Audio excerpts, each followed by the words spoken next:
yo soy Madeleine Sierra, soy actriz, clown, bufón. Me he presentado en diversos festivales, tanto nacionales como internacionales. He estudiado también comunicación no violenta o comunicación empática y también constelaciones familiares. Estudié de pequeña música. Bueno, pues desde los 9 años, cuando me metí a mi primer taller de títeres, para mí fue una revelación, no lo pude dejar. Yo era una niña muy tímida, así es que estudiar teatro me ayudaba mucho para liberar toda esa timidez, sobre todo en cuestión de liberar emociones que en otros lados no podía expresar. Cuando me metí a estudiar profesionalmente la carrera de teatro, me di cuenta de que había puesto una máscara, es decir, que me escondía detrás del personaje. Así es que pues llegó la oportunidad para estudiar clown. Me fui a estudiar con mi maestro Sario en París. Ahí aprendí a justamente hacer esto, a presentarme desde otro lugar, tanto en las obras de teatro como el hablar en público. Aprendí a conectar desde ese otro lugar y ese es el que quiero compartir y el que comparto tanto en talleres de clown como en talleres de presencia escénica para músicos desde hace ya muchísimo tiempo. Así es que los invito a ver de qué se trata todo esto.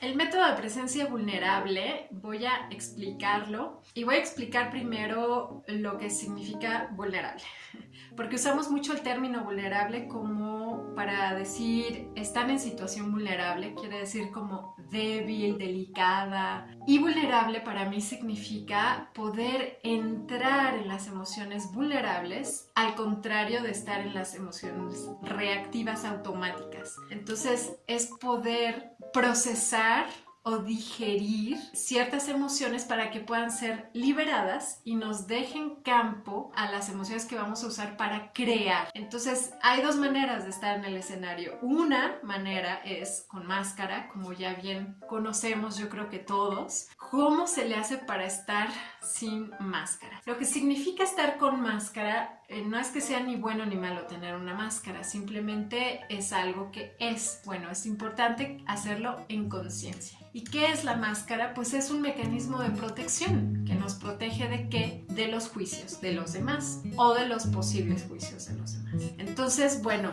al ser una estructura de protección no es que esté mal o esté bien, es simplemente que se da por algo, por una razón. Mientras más lo hagamos consciente, más se va a ir liberando. Este mecanismo de máscara no va a poder abrirse si antes yo no me pongo gasolina. ¿No? Pónganse gasolina, vamos a hacer ejercicios para ponernos gasolina.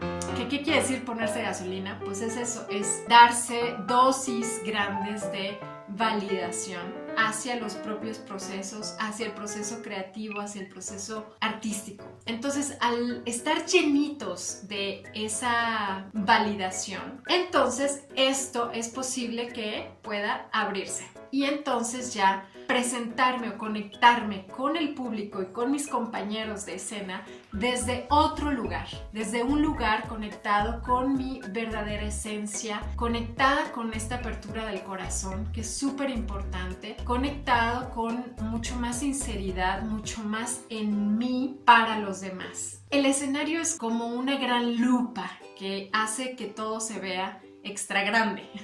Está diseñado para eso, para, por un lado, ver si eres el público y por otro lado, para ser visto por los demás. Mi maestro Rodolfo Valencia decía, es muy curioso porque el actor se pone en el escenario para ser visto y cuando está en el escenario se esconde. Es muy curioso porque se esconde ¿de qué?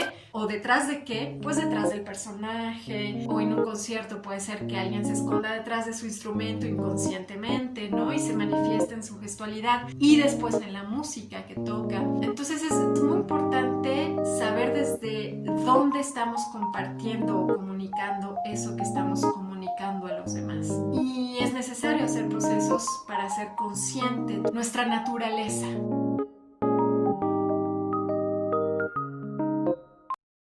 Básicamente, los principios es el juego para reconectar de nuevo con nuestra esencia de niños, porque allí es donde reside esta apertura del corazón, que si nos damos cuenta eso ya se cerró hace mucho tiempo y entonces estamos como en un estar afuera de nosotros, cumpliendo expectativas que ni siquiera a veces las tenemos claras. El chiste de todo este método es volver a casa.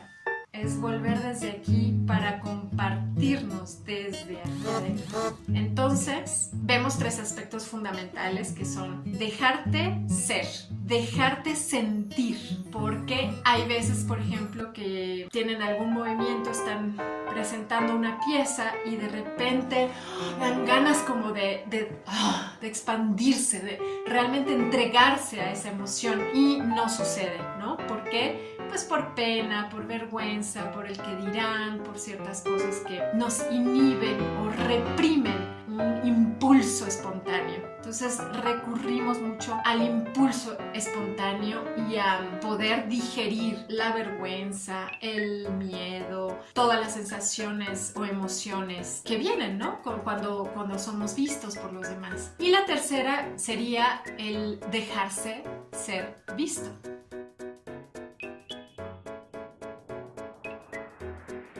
Pues hay desde el poder presentarse en escena en un proceso de estando uno adentro y no afuera, estando uno en el cuerpo y no en la mente. Eso ya hace que el proceso desde hablar en público, desde escuchar lo que estamos tocando, lo que estamos cantando sea diferente y desde esa apertura para compartirlo con el público sea también desde otro nivel de conexión. Otro beneficio es el sonido simplemente que sale cuando mi atención está en el cuerpo, si la música sale también de aquí y de estar conectado, digamos, desde un lugar en donde el corazón puede abrirse. Entonces ahí es donde el sonido cobra otra vibración. A ver, voy a tomar el ejemplo de una alumna que presentó un cover, pero su voz imitaba a la cantante. Y entonces, cuando le dije, mírame a los ojos y dime la canción, allí toda la máscara ya, fue imposible ponerla. Entonces accedimos a...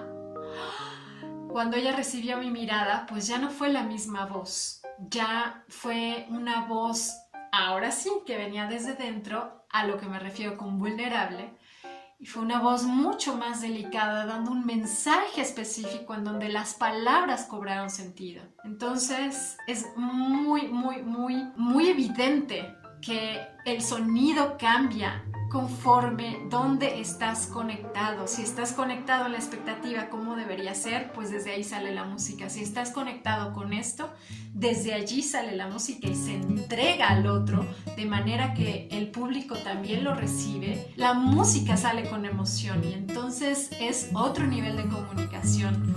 Absolutamente.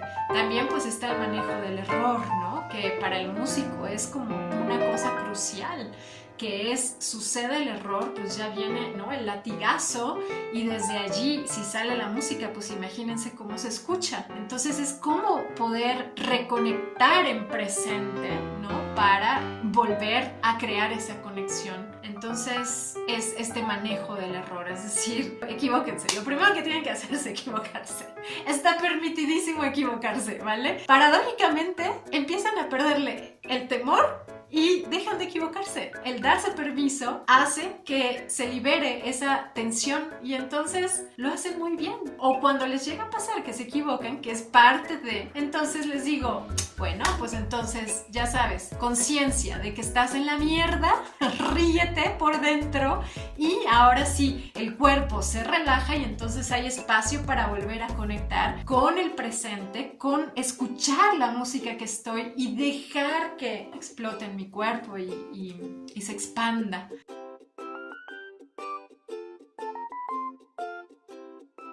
Pues hay diferentes tipos de emociones. están las emociones con las que venimos de la calle, que son emociones reactivas, porque solemos estar como en un automático, como en una programación defensiva o de huida o de lucha y así. Para acceder a las emociones vulnerables o a las emociones creativas necesitamos hacer espacio, y estas emociones ahí amontonadas todas no nos permiten hacer espacio para este momento de escucha que necesitamos. Sí hay un proceso primero de liberación de esas emociones reactivas para hacer espacio para el momento de esta escucha, que yo le digo escucha en punto cero, que es sin expectativas. Y yo no le llamaría tanto emociones negativas, ni positivas, ni malas, ni buenas. Simplemente las emociones son mensajes, mensajes de necesidades que están satisfechas o insatisfechas. Ahora, con respecto a las emociones, o tenerle miedo a las emociones que nos vayamos a dejar ir, ¿no? Y lo que yo he experimentado con mis alumnos es justamente todo lo contrario. Es decir, la técnica es como este riel del tren. El tren es la emoción. Y la mente está simplemente como en un proceso de observación, cuidando todo este proceso. Entonces, al ponerte como observador amoroso de ti mismo, no hay posibilidad de que se desborde la emoción y de que ya no sepas ni dónde estás. Todo lo contrario, es un proceso absolutamente de conciencia, de encajar técnica con emoción. Ahora, esto toma cierto tiempo, no es a la primera. Toma cierto tiempo de que la mente logre asimilar que esto va junto con esto. El riel pone el camino y el tren lo sigue. Es decir, que la mente siempre está diciendo y ahora por acá, y ahora por acá, pero ya no está en contra, ni ya está conectada con esta expectativa, ya está adentro, viendo y viviendo su propio proceso de escucha y de creación.